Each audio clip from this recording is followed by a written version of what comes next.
प्रिय साथियों, आज के भागम भाग भरी जिंदगी में बहुत सी समस्याएं खड़ी हो रही हैं। उसमें स्वास्थ्य संबंधी समस्याएं विशेष रूप से आ गई हैं।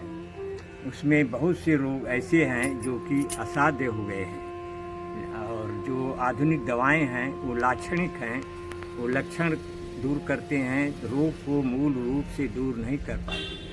लेकिन सौभाग्य की बात है कि भारतवर्ष के ऋषियों ने एक ऐसी विधि बना रखी है जिससे बिना किसी दवा के सब रोग आसानी से दूर हो जाते हैं। और जो विशेष रोग हैं जो काफ़ी बढ़ चुके हैं वो भी दूर नहीं होंगे, लेकिन फिर भी उनको कुछ सहायता मिलती है। तो मैं जो बताऊंगा तो वो विशेष रोग पैदा ही नहीं होंगे, तो फिर उसको दूर करने की क्या ज़रूरत है। ये जो है बहुत ही स्वास्थ्य का बीमा है। और प्राणायाम इसमें जो है योग की चौथी विधि है और मैं आज आपको प्राणायाम के संबंध में ही बताऊंगा। प्राणायाम की परिभाषा की गई है, ये प्राणयति जीवति इति प्राण, जो प्राणवान बनावे, जो जीवन प्रदान करे, वो प्राणायाम है। इसको अपने दूसरे अध्याय के 52वें सूत्र में पतंजलि ने भी इस विधा के वर्णन में बड़े प्रसाद बताया है कि प्राणायाम से जो प्रकाश पर आवरण पड़ गया है वो मिट जाएगा। तो ये भी कहा गया है कि नास्ति योग प्राणायाम समम तपः, कोई भी तप, कोई भी परिश्रम प्राणायाम के समान नहीं है। मैं आपको इसलिए इस पर जोर दे रहा हूँ क्योंकि मैं भुक्तभोगी हूँ और मैं पिछले 45 वर्षों से इस विषय में लगा हुआ हूँ, शोध भी कर रहा हूँ। मुझे अस्थमा हो गया था मैं जब 12वीं कक्षा में पढ़ता था और बहुत प्रयास किया 10-15 वर्ष परेशान रहा, सभी दवाएं की, लेकिन कोई फ़ायदा नहीं हुआ। तो मैं ऋषिकेश में योग निकेतन ट्रस्ट योगेश्वरन जी के यहाँ गया और वो जो है 2 महीना वहाँ रह कर के सीखा और वो रोग तो दूर हुआ ही, उसके अलावे भी मुझे आध्यात्मिक लाभ हुआ। तो मैं इस समय 83 वर्ष का हो गया हूँ। तो मैं चाहता हूँ कि मैं अपने अनुभव को आपको बताऊँ बिना लाग लगाव के। तो प्राणायाम के संबंध में सबसे बड़ी बात यह है कि ये प्राण को कहा गया है कि देवताओं की प्राणाय देवता नाम आयु, प्राणायाम से देवताओं की भी उम्र बढ़ती है, तो आपकी क्यों नहीं बढ़ेगी। और कहा गया है कि बहुत लाभ है, उसमें भी कहा गया है कि दिन में चलावे चंद्रा चलावे दिन में, रात चलावे सूर, निश्चय जानिए प्राण गमन है। तो कितनी बड़ी बात है कि दिन में अगर बाईं नाक चले और रात में अगर दाईं नाक चले तो प्राण मतलब आपकी उम्र बढ़ेगी। इसकी व्याख्या मैं इसी नहीं कर रहा हूँ, व्याख्या इसकी बहुत बड़ी है। गर्मी में ठंडक चाहिए और जब ठंडक है तो उसमें गर्मी चाहिए। तो मैं इस संबंध में ये चाहता हूँ कि आप प्राणायाम करने के पहले इसको प्रारंभिक दशा में ले आए, ये सीखा है। तो उसके लिए सबसे बड़ी है कि नाड़ी शुद्धि होनी चाहिए। नाड़ी शुद्धि हो जाएगी तो आप जो है प्राणायाम को जो और गहरी बातें हैं वो सीख पाएंगे। तो मैं आपको सीधे नाड़ी शुद्धि की प्रैक्टिकल विधि आपको बता रहा हूँ। पहली बात मैं बता रहा हूँ, फिर उसके बाद प्रैक्टिकल दिखाऊंगा। जैसे पहले मैं ये कर रहा हूँ कि जो दाएं नाक को अंगूठे से दबा लें और बाएं नाक से सांस लें, छोड़ें जल्दी। फिर बाएं नाक को दबा लें अंगूठे से, फिर दाएं नाक से जल्दी छोड़ें। मैं प्रैक्टिकल दिखा रहा हूँ, देखिए इसे।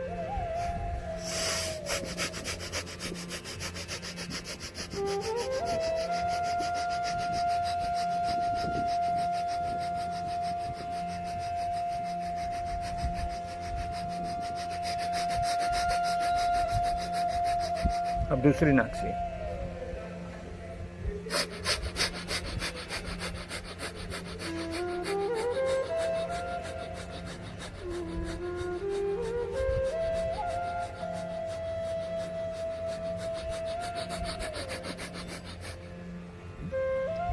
इसको आप 2 मिनट से शुरू करके 5 मिनट तक ले जाएं। दूसरी विधि है कि एक नाक से आप सांस लें, नासाग्र छिद्र से, नासिका छिद्र से एक से छाल, दूसरा जो है बंद रखें और फिर उसको दूसरे नाक से छोड़ दें, फिर उससे ले लें और फिर जो है दूसरे नाक से छोड़ दें। मैं आपको पेट का दिखाता हूँ। देखिए, मैं दाहिनी नाक बंद किया और ये सांस लिया बिना रोके, दाएं से छोड़ दिया, फिर उसी से ले लिया बिना रोके, छोड़ दिया। मैं आपको प्रैक्टिकल फिर से दिखा रहा हूँ।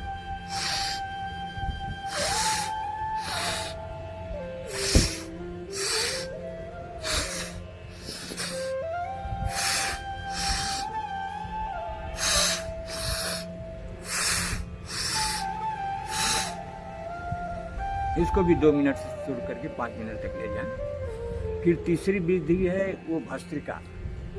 भस्त्रिका में इसमें अंतर यह है कि ये नाड़ी शुद्धि कर रहे हैं, इसलिए पूरी उस तरह से नहीं करना है जैसे भस्त्रिका करते हैं। इसमें जल्दी जल्दी करते हैं जैसे मैं दिखा रहा हूँ।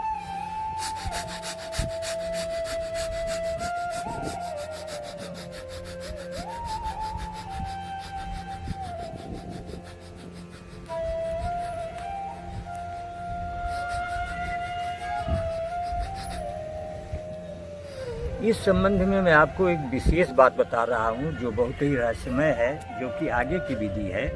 इसको योग गुरुओं ने बहुत बाद में बताते हैं, लेकिन अब मेरे पास उतना समय नहीं है, उम्र अधिक हो गई है, इसलिए मैं आपको बड़ी आसानी से बता दे रहा हूँ बिना लाग लगाव के। इससे आपकी तीसरा नेत्र खुलने लगेगा। बहुत बड़ी बात है, बहुत बड़ा अचीवमेंट है आपके लिए। लेकिन अब एक बात जान लीजिए कि धारण किए धर्म है, नहीं सुनी सुनाई बात। धारण किए ही धर्म है, नहीं तो कोरी बात।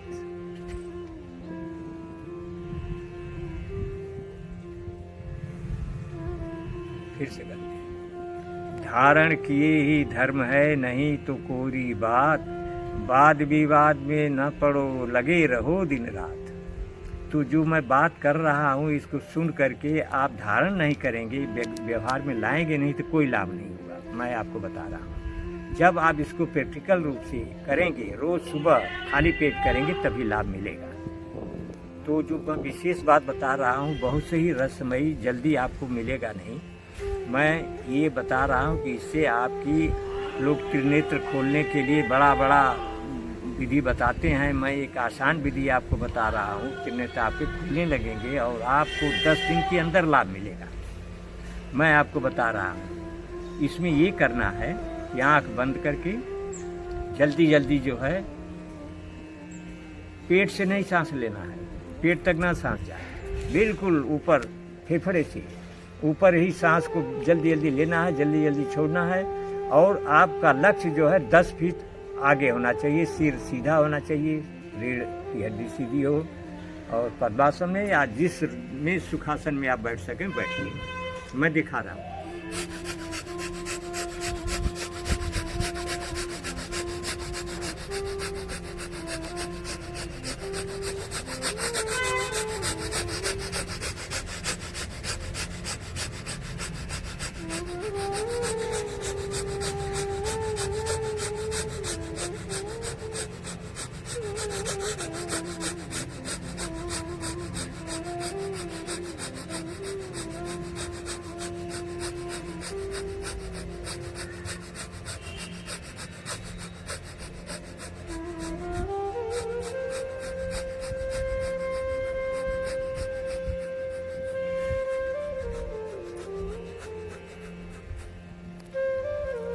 इसमें विशेष बात यह है कि शुरू जो करना है वो धीरे से करना है और आगे बढ़ाता जाना है, और तीव्र गति करना है, फिर मध्यम गति, फिर जो है जब प्राणायाम समाप्त करेंगे तो धीमे गति से, जैसे इंजन चलता है। इंजन पहले धीमे फिर तेज होगा, फिर बाद में जब रुकेगा तो भी धीमे हो जाएगा। उसी तरह से इससे आपके शरीर पर कोई जो है दबाव नहीं पड़ेगा और ये बात की आपको मैं गारंटी देता हूँ कि अगर आप 10 दिन भी करेंगे तो 10 दिन में ही आपको लाभ मिल जाएगा। और जो सूक्ष्म शरीर, बहुत सूक्ष्म शरीर को देखना बहुत ही कठिन काम है। मुझे तो योगेश्वरानंद ने बता दिया था कि मैं सूक्ष्म शरीर में 45 वर्ष पहले ही चला गया था। तो जब मैं चला गया तो आप क्यों नहीं चले जा सकते हैं? आप भी चले जाएंगे। इसको आप व्यवहारिक रूप से ध्यान लगा करके खूब जो है विश्वास पूर्वक करिए और रोज़ करिए। जिस समय निर्धारित करिए, सवेरे करिए, खाली पेट करिए, शाम को करिए, और आप निश्चय ही, आपको तो खुद जब लाभ मिलेगा तो आपका उत्साह बढ़ेगा। पहले आपको करना पड़ेगा, फिर जब आप प्रकाश दिख जाएगा तो ये बहुत ही दुर्लभ। कितने लोग लगे रहते हैं, प्रकाश नहीं दिखता है, ज़िंदगी भर लगे रहते हैं, शुभ शरीर नहीं देख पाते। मैं आपको आसान विधि बताता हूँ कि जल्दी से आपको ये मिल जाए। और मैं ऐसे वीडियो बार बार देता रहूँगा, लेकिन आवश्यक यह है कि आप मेरे चैनल को सब्सक्राइब कीजिए और बेल आइटम को दबा दीजिए, ताकि आपको सबसे पहले मेरा वीडियो मिल सके और आप उससे लाभान्वित हो सकें। धन्यवाद।